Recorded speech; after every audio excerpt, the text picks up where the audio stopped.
What was that flash? It's probably nothing important. Anyway, now that we've gotten through all 7 books, let's take a look at the series as a whole. First, let's go over the world and its foreshadowing for a bit. The time period of the story is basically the 1990s, but since the wizarding world itself is hidden from the real world, we don't really catch on that the setting is meant to be modern that often. Besides, there aren't that many references to the time period itself, which makes the story timeless. This is actually why I believe that some things were changed in the writing process. For example, Dudley's PlayStation being mentioned in Goblet of Fire, which we now know takes place in 1994. But that doesn't really work since the PlayStation itself didn't reach Europe until 1995.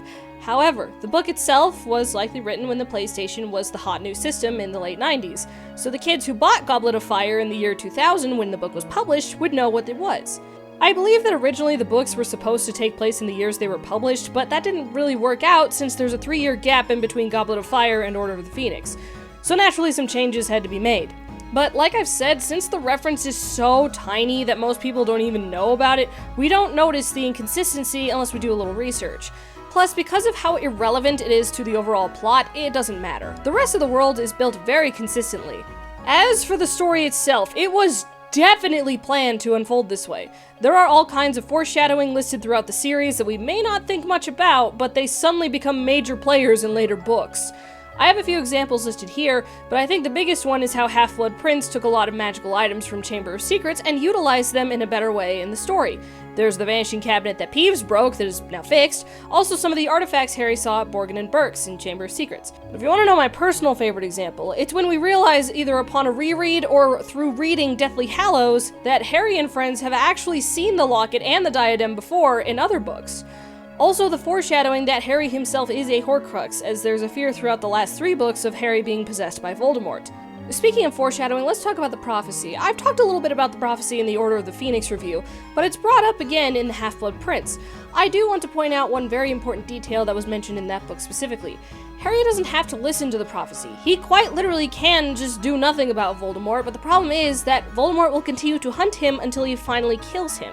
So it wasn't really the prophecy that forced Harry along this path, but Voldemort's actions that started it. Also, Voldemort literally created his own worst enemy as he only heard half the prophecy and didn't hear the part about the person that can destroy him being his equal. It reminds me of some ancient Greek stories where the people try so dang hard to make the prophecy not happen, but only end up making it happen anyway. This actually happens a lot in most storytelling, where the evil tyrant ends up making their own worst enemy through their own actions. It's very interesting to think about. Also, the prophecy was vague about who would win in the end. I believe the reason for that was to raise tension because not all stories end happily. While yes, the series is primarily for older children and young adults, I have seen my fair share of children's books with sad endings. Besides, Dumbledore even said that not all the prophecies in the Hall of Prophecies come to pass. The future is always unclear because it's based on our own choices, like when Harry asked the Sorting Hat not to put him in Slytherin, and then relaying that information to his son. It emphasizes how important our choices are. Or when Harry chose to spare Wormtail, despite him being the reason his parents were killed. And I mentioned this in the Deathly Hallows review, but Harry had the choice to move on to the afterlife. He didn't have to come back, but he knew he had to, because if he didn't, Voldemort would still be running around. Sure, someone else might destroy him, but how long will that take? It could take years for another hero to rise up to match the Dark Lord. I mentioned this briefly in the Half-Blood Prince review, but there's a lot of parallels between Harry and Voldemort. Both grew up in places they absolutely despised and found a home in Hogwarts. Both had moms who died when they were babies, which led them to being raised in the places they hated. Plus, even Harry points out when he asks Slughorn about Horcruxes that he sounds like Tom Riddle in The Memory. And we all know about the major differences between the two. Tom Riddle sought to know his magical parentage through any means necessary. While his main goal was to gain power, he wanted to find someone who knew how to obtain it. And then, when he learned the whole story of what happened to his mother, he went out of his way to murder his father and pin the blame on Morphin. Harry, on the other hand, already knew who his parents were, but his main focus in school was not to gain more power, but to be educated and know how to properly defend himself. Also, it was to make friends, so he can understand the wizarding world better. Now, Tom Riddle didn't have any friends, nor did he want any. Well, he did associate with people, clearly, but he saw them more as pawns in his little scheme rather than actual friends. Now, this was an extremely common theme throughout the entire series. Not all is as it seems. Multiple times we have seen characters interacting with Harry and friends who appear to be good guys, but in reality are the ones pulling the strings. It also works vice versa. Take Sirius, for example. From the beginning, we all suspect that he is a cold-blooded killer who wants to kill Harry for Voldemort's disappearance. In reality, he was an innocent man blamed for a crime he didn't commit. If anything, he wanted to find Harry to prove that innocence. Snape is the same way, except he still held a lot of resentment towards Harry due to his past with James Potter. While not a perfect character, he was still actively trying to help Harry and friends with their quest. Alright, this is what I was most excited to talk about. Death. Death is the next great adventure. There's even little quotes before the beginning of Deathly Hallows that go over death as a new journey instead of being the end. How the Deathly Hallows work emphasizes that. Dumbledore even tells Harry that while he did have the Resurrection Stone, he couldn't use it properly since he wasn't worthy of it. Harry was worthy of the stone's powers since he knew he was walking to his death. The phrase Master of Death can be interpreted in many ways. Death doesn't have to be an enemy. When it's time to move on, death can be seen as a friend, like in the Tale of the Three Brothers. The whole concept was mentioned throughout the entirety of the series, even in the first one during Harry's discussion with Dumbledore after the Philosopher's Stone was destroyed. What's interesting, though, is that throughout the whole series, Voldemort fears death, but he mutilated his soul so badly in a way that he is forever in a state of limbo, neither living nor dead.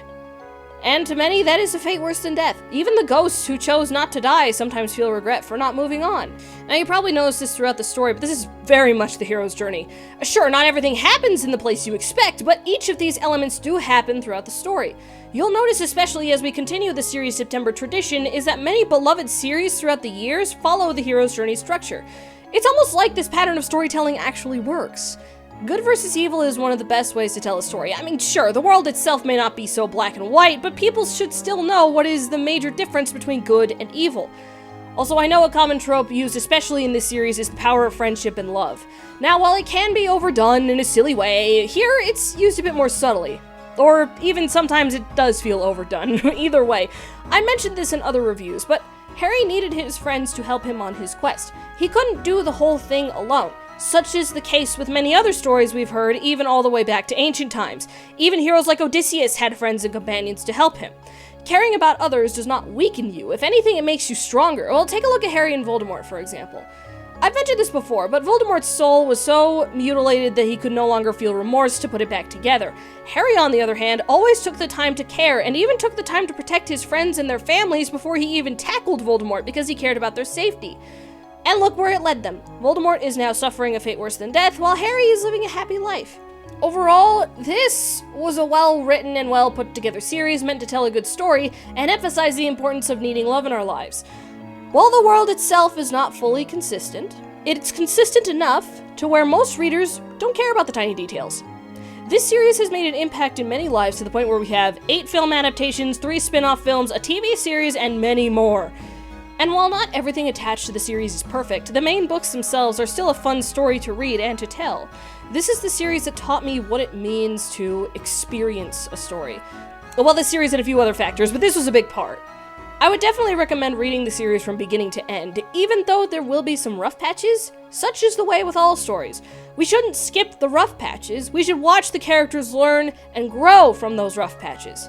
The story feels complete with the conclusion of the 7th book. While others may disagree with me, I feel that it's a good place for the story to end. I hope each and every one of you gets a chance to read this series. The many adventures are amazing, and I'm glad I reread the series again after so long. If you're looking for a fun story with a lot of heart and magic within, this is for you.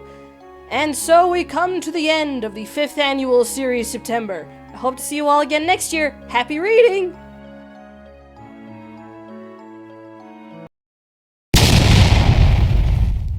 Why? Why didn't it work?